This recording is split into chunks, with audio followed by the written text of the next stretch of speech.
নিজেদের বকেয়া পাওনার দাবিতে কোচবিহার জেলা শাসকের দপ্তরে স্মারকলিপি প্রদান করল পশ্চিমবঙ্গ রাজ্য ভেন্ডর অ্যাসোসিয়েশন।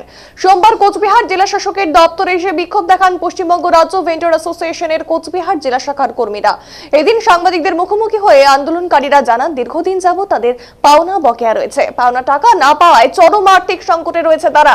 এদিন রাজ্যব্যাপী স্মারকলিপি প্রদান করা হয় সংগঠনের পক্ষ থেকে। শ্রমিকদের টাকা প্রদান করা হলেও সামগ্রীর মূল্য প্রদান করা হয়নি। দ্রুত বকেয়া প্রদানের দাবিতে তাদের এই আন্দোলন।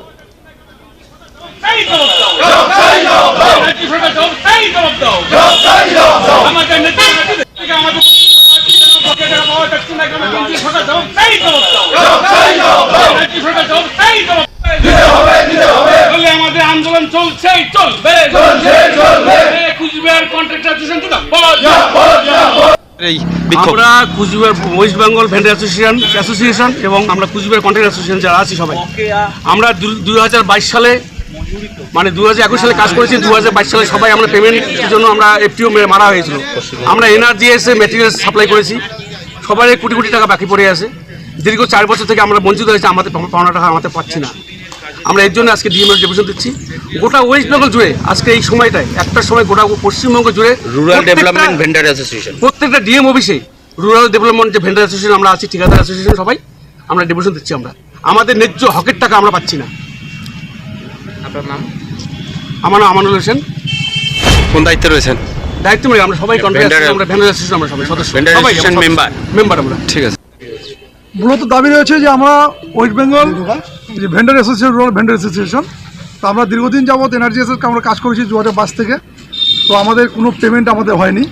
আমরা মূলত সাপ্লাইয়ের কাজ করি, রড, বালি, সিমেন্ট, চালাকা যেসব সাপ্লাইয়ের কাজ করি।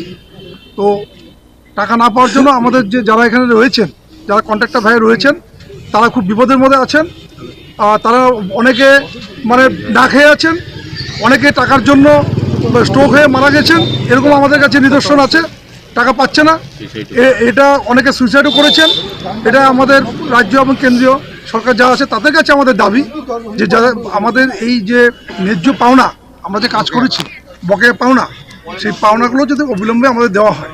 আজকে সারা রাজ্যে আমাদের এই অ্যাসোসিয়েশন আজকে সারা রাজ্যে আমাদের এই অ্যাসোসিয়েশন সারা রাজ্যে প্রত্যেকটা জেলাতেই ডিএম অফিসে ডেপুটেশন দিচ্ছে, প্রত্যেকটা জেলাতে একই দামে ডেপুটেশন দিচ্ছে। এর আগেও আমরা আগস্ট মাসে আমরা ডেপুটেশন দিয়েছিলাম, ডিএম সাহেবের কাছে ডেপুটেশন দিয়েছিলাম। হ্যাঁ, জুলাই মাসে দিয়েছিলাম ডেপুটেশন।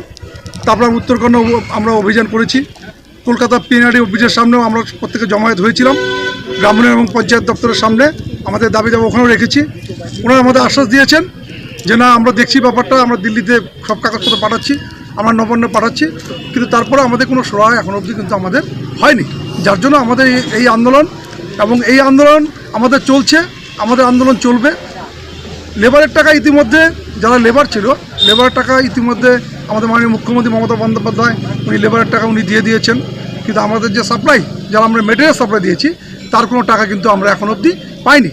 এইভাবে যদি আমরা টাকা না পাই, প্রায় 481 কোটি টাকার মতো আমাদের কুচবিহার জেলায় বকেয়া আছে। কিছু এফটিও মারা আছে, কিছু এফটিও এখনও মারা হয়নি। অনেকের কাজ কমপ্লিট হয়ে গেছে কিন্তু এফটিও মারতে পারেনি। কন্ট্রাক্টররা যারা আছে ভেন্ডর অ্যাসোসিয়েশনের সদস্যরা, তারা কেউ খেতে পাচ্ছে না।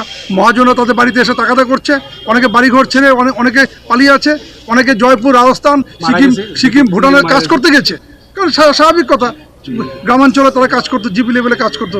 এবং এই অবস্থার থেকে অনেকে লোন নিয়েছে, অনেকে বাড়িঘর মর্গেজ থেকে লোন নিয়েছে, ব্যাংক তাদের বাড়িঘর ক্লোজ করেছে, বসুনা বন্ধ রেখেছে অনেকে। তো এই অবস্থা আমাদের আন্দোলন চলছে। যদি আমাদের সুরাহা না হয়, পরবর্তীতে আমাদের আরো বৃহত্তর আন্দোলন চলবে। আপনার নামটা একটু বলবেন? আমার নাম প্রভাত চন্দ্র দেবনাথ।